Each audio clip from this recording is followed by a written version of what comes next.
The agency is divided into 5 basic areas: operations, analysis, science and technology, support, and digital innovation. They are all part of the intelligence cycle that is ongoing 24/7 worldwide. Tell me what we're looking at behind us here. So the early A-12 pilots used this kind of a suit for training. So this full pressure suit dates from 1960, and they were custom made.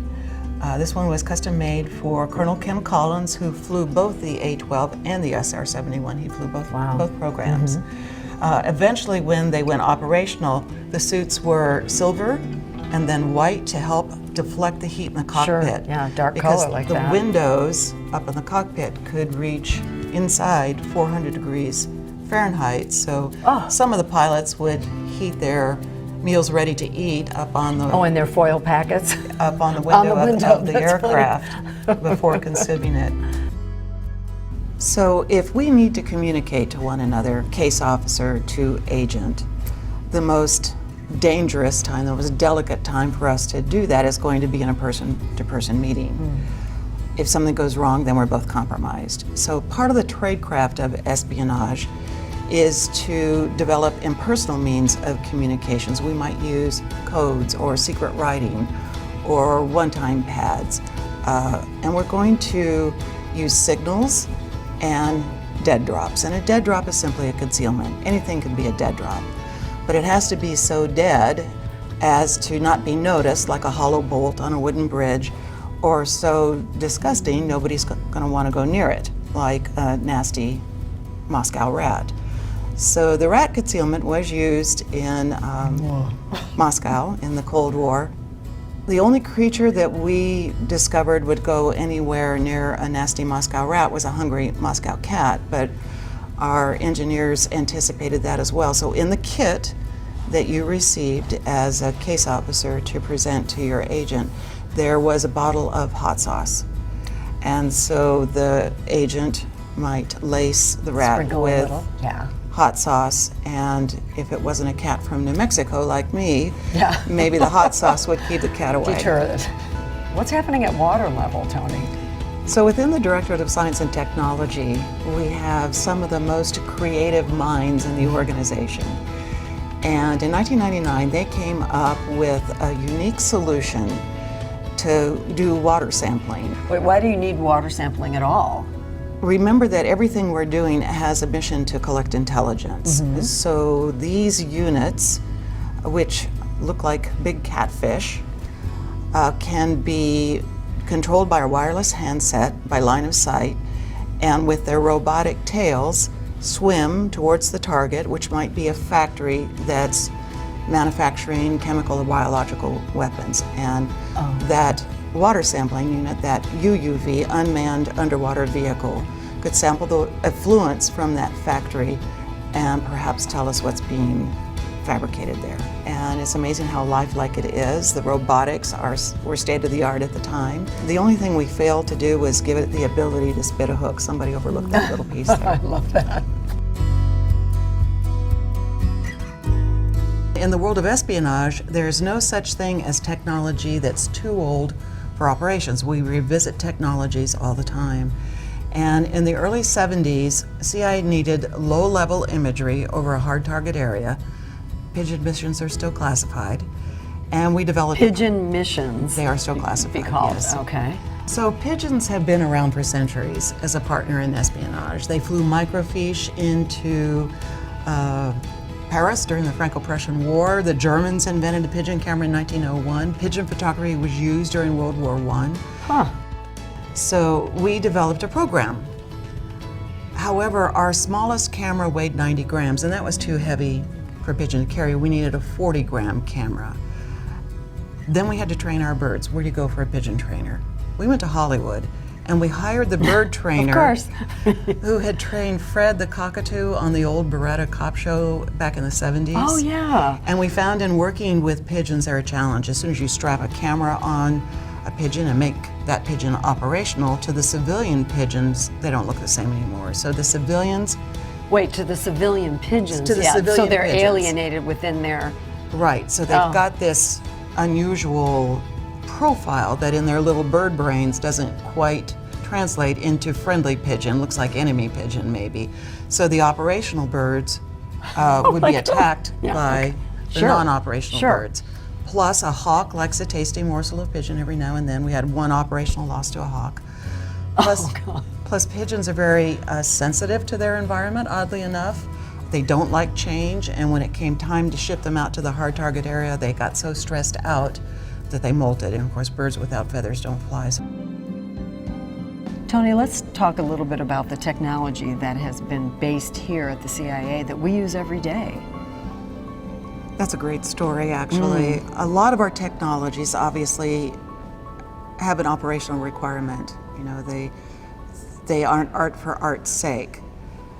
But when those technologies that were created for operational purposes cross over to improve people's lives, I think those are really interesting stories. So for example, we need long-lasting batteries, not only for spy satellites in space, but for technical collection devices on land.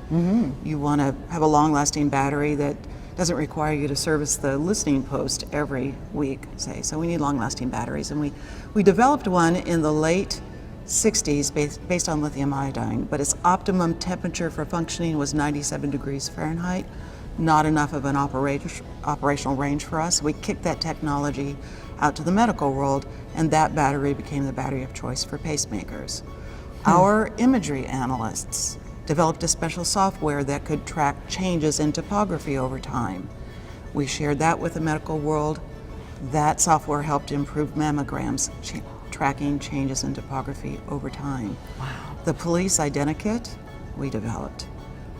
Google Earth came out of a venture capital entity called InQtel. It was known as Keyhole before it was Google Earth, but that was developed by InQtel, which is a part of CIA.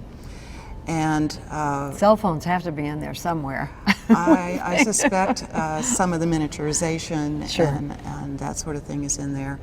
And then one of my particular favorites is a lot of work was done over the years to help keep our officers safe in operational situations by disguises. And we certainly reached out to Hollywood. We worked with John Chambers, who developed the makeup for Planet of the Apes. And one of our specialists, when he retired, set up a company to do where he had been protecting people's identity. Now he gave people back their identity by creating prostheses for burn victims. It's extraordinary work, really. That's amazing. Early drone development by CIA's Office of Research and Development took place in the 1970s. A micro unmanned aerial vehicle, or UAV, was the first flight of an insect-sized vehicle. It was intended to prove the concept of miniaturized platforms for intelligence collection. The Insectothopter had a miniature engine that moved the wings up and down. A small amount of gas was used to drive the engine, and the excess was vented out the rear for extra thrust. The flight tests were impressive, but unfortunately, control in any kind of crosswind proved too difficult. This looks very interesting, but I'm sure it's a result of years of intelligence collection. Actually 9 years, 7 months, and 20 days. On the 29th of April, 2011, President Obama authorized this operation under Title 50 authorities. Director Panetta is in command of the operation, but he has passed command of the assault team over to Admiral McCraven, to our special ops teams. The first helicopter came in to drop its team right here on the X. And we all remember that that helicopter crashed, and I've always wondered why it crashed. And we were able to interview one of the assaulters on that helicopter, and he explained it very succinctly. He said the 4 H's: height, heat, humidity, heavy. Abbottabad is about 4,000 feet in altitude, and it was an unseasonably warm evening that night. And it's harder for the helicopters to fly through that thicker, warmer air, and there are a lot of assaulters and a lot of equipment.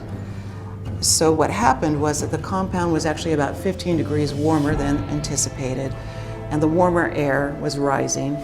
As he hauled into a hover here and the rotors were churning, that was forcing the rotor wash down into the compound, and the two air masses hit one another and then bounced immediately up over the helicopter. So now he's caught in his own vortex. It's like enveloped it. It did.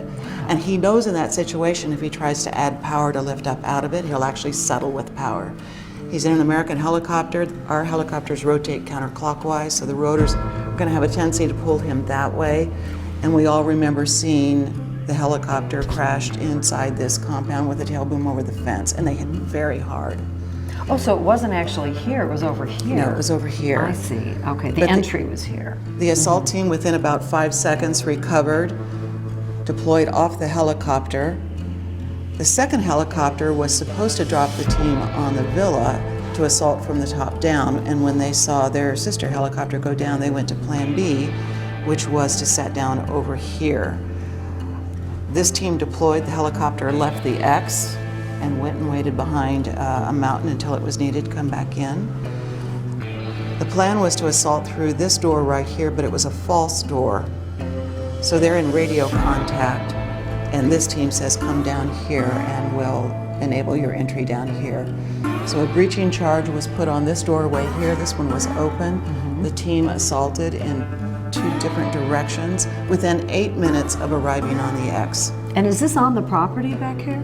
This is just outside the compound. I Right. see, okay. So within 8 minutes, with all of that, within 8 minutes of arriving on the X, bin Laden was dead.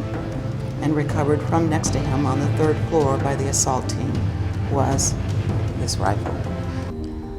So this painting captures an operation back in 1974, but we have to go further back in our history to tee this one up, and that's in 1968 when the Soviets lose a Gulf II class state-of-the-art submarine. The K-129 sinks in almost 17,000 feet of ocean, some 1,500 miles off the coast of Hawaii, and the Soviets try for several months to find their sub.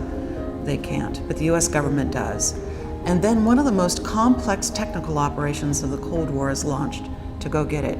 This submarine has 3 nuclear missiles on board and 2 nuclear torpedoes. This agency wants that intelligence. Billionaire Howard Hughes will provide the cover. He will help build the Hughes Glomar Explorer, which is a massive ship rigged with heavy lift technology, and that's the cover. Using the heavy lift technology aboard the Glomar, we're going to be mining manganese nodules down on the ocean floor. So the painting takes us to the summer of 1974. The Glomar has taken up her position over her prize. And over the next 45 days, a crew of 176 works around the clock, hauling huge 60-foot sections of this marine riser up into the big lift system to gradually assemble a pipe stem that will weigh 8 million pounds.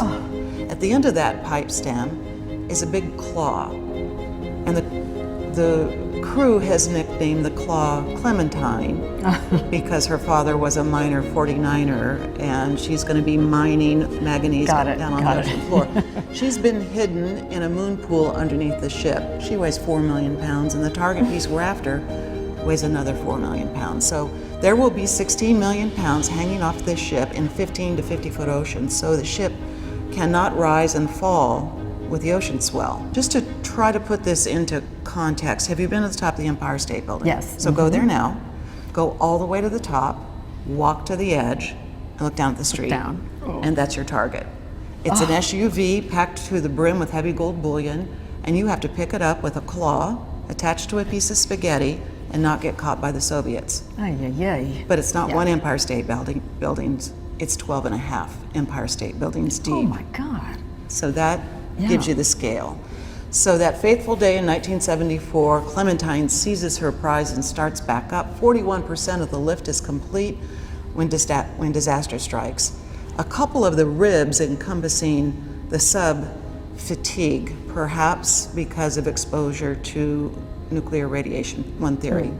They fatigue, open up, that causes the target piece to break, and it tumbles down, part of that tumbles down to the dark depths. We do retrieve a piece of it. We've never declassified how much. So When the artist asked me how big he should make the piece that we recovered, I said, you know, if you just surprise us, we'll be real happy with that. But aboard that piece were the remains of 6 Soviet submariners. We buried them with honors at sea and filmed the burial. And in 1992, when Director Gates went to Moscow for the first time, he presented President Boris Yeltsin a copy of that film and said, Mr. President, it's great to see Moscow from the... Women have made a significant contribution to the CIA mission throughout its history. One of the more dramatic examples is the career of Virginia Hall. Born in Maryland in 1908, Virginia was an adventurous young woman. She became a clerk at the U.S. Embassy in Warsaw, then on to Turkey, where she suffered a serious hunting accident and lost her left leg below the knee. She then went to work in the Venice consulate, fitted with her new wooden leg. The outbreak of World War II found Virginia in France, working with British Special Operations, helping the French resistance. When the Germans seized all of France, she barely escaped to Spain by walking across the snow-capped Pyrenees.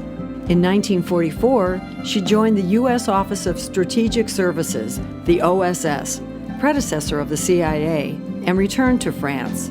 She organized sabotage operations, supported resistance groups as a radio operator and courier, mapped drop zones, and helped sabotage military movement. For her work in France, OSS Chief General William Donovan personally awarded her the Distinguished Service Cross, the only one awarded to a civilian woman in World War II. Well, thank you so much. This has been incredible. It's been delightful. Thank you for the opportunity.